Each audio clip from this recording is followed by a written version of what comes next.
So I got a decline fat bar, 1/4 grip with chains. A couple things I want to go over with you with the fat bar.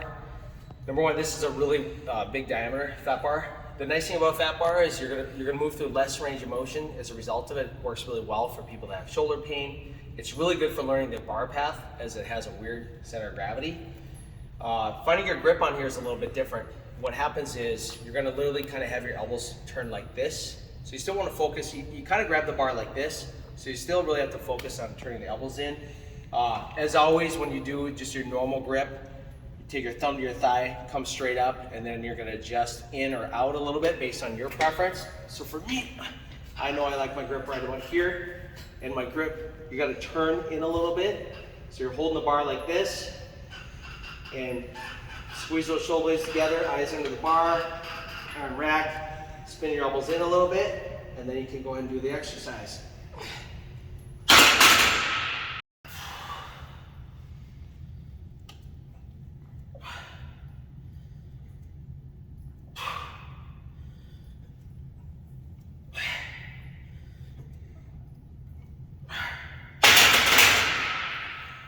So we got a 1/4 close grip bench press. So I'm going to teach you how to find your optimal grip for just normal benching, whether it's a flat bench, barbell benching, barbell incline, barbell decline, and I'm also going to show you close grip. So I'll show you how to do both of these in this video, in this segment.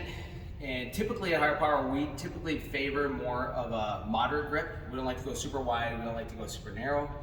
The reason is when you do wide grip benching, you tend to put a lot more force in your shoulder, about 1.5 times the force. And one of the things we know is that world-class bench press, athletes, power lifters, these guys tend to be able to lift for a long time, very heavy weight. They tend to favor more of a narrow grip. So we tend to do a little bit more of a narrow grip. So to find just your optimal grip, what you do is you go just stand shoulder width, feet a little narrower than shoulder width, bring your thumb to your thigh, and then just kind of come straight up. That's going to be about right for most people. Now you can come in a little bit narrower, you can come out a little bit wider, but this is going to be here, and then we'll adjust from there. It'd be for your classic grip. So now I'm going to go ahead and lie down, and we'll show you from a different angle.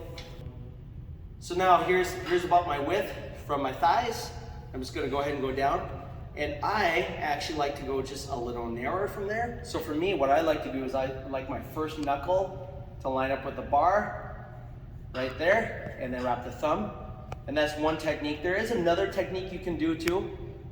You could usually put, for a lot of people, they may also want to just take the tip of their thumb and line up with the knurling and the smooth part and wrap there. If you like just a slightly wider grip, but I like slightly narrower. So for me, I like this position.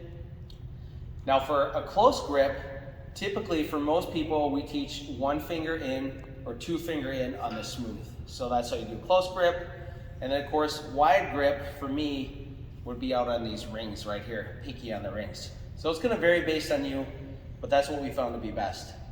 So when bench pressing, whether you're gonna do flat, decline, or incline, this technique is going to apply for all forms of bench pressing. I'm going to teach you the different contact points we need to maintain when we press. So first off is we're going to sit down on the bench and we're going to lie back. And what you want to do is you want to get your eyes underneath the bar. That's the first thing. So I'm going to get the eyes right underneath the bar. And then from there, I'm going to bend my knees a little bit. You don't want your feet out here. You don't want to be super bent where you're on your toes, although a lot of powerlifters will do it. We want our feet firmly on the ground, but we do want a little bit of knee bend. So right there, I have a pretty good knee bend. So that's a good position for me. That's gonna give me more solid base of support to press off of. Then from there, I'm gonna pop up my chest. I always wanna keep my head down and my butt down. So I have my feet down, that's contact 1 and 2, butt down, contact 3, shoulders down, and head down, okay? Now, next thing I'm gonna do is I'm gonna squeeze my shoulder blades together, really, really tight. That's really important that you always keep your shoulder blades anchored.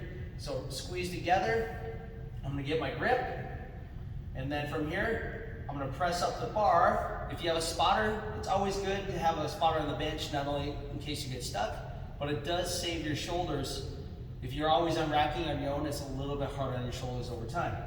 So first thing I'm gonna do is I'm gonna press up, straight, bring the bars straight forwards. I'm gonna turn my elbows in a little bit, and then I'm slowly gonna come down either to the chest Or, the biggest thing is range of motion. We always want a pain-free range of motion. Ideally, we're coming down to that chest, but if you're having a lot of pain, then you should use a range of motion that would be different for you. Maybe you would put a towel on your chest, or a board, or you would just simply stop. We want maximum pain-free range of motion. And another thing too, as far as with this grip, I always want, when I press, you don't want your elbows flaring out with any type of grip, okay? Whether you're super wide or narrow, you always want your elbows turned in a little bit. As you press, your elbows are turned in as opposed to being up here. If your elbows come above your 90 degrees, you're gonna have a lot of pain in your shoulder. You're gonna create shoulder problems in your shoulder. So keep your elbows down, below your shoulder, ideally somewhere between a 45 and 60 degree angle. One thing we should talk about is bar path too. What happens is when people press, a lot of times they're gonna press in their arm, they're gonna press forwards, they're gonna press up and forwards like this. You can see my arms at an angle towards my body as opposed to being 90 degrees. What you wanna do is keep your shoulder blades tight. You're gonna come down and the bar is gonna come down and slightly forwards. And then as you press, you're gonna press the bar up and slightly back. Down and slightly forwards, up and slightly back. But as you're pressing, your forearms should be vertical at all times. So what you want to avoid is, avoid pressing forwards like that. Forwards like that. That's really hard on the shoulders and you have no leverage. Instead, keep your elbows under the bar at all times. Press up and slightly back, down and slightly forwards. And what you're doing is you're literally approaching, in the flat press, you're going to be approaching your sternum. So you're always controlling down and your target is right around the sternum or right around the line of the nipples, slightly below.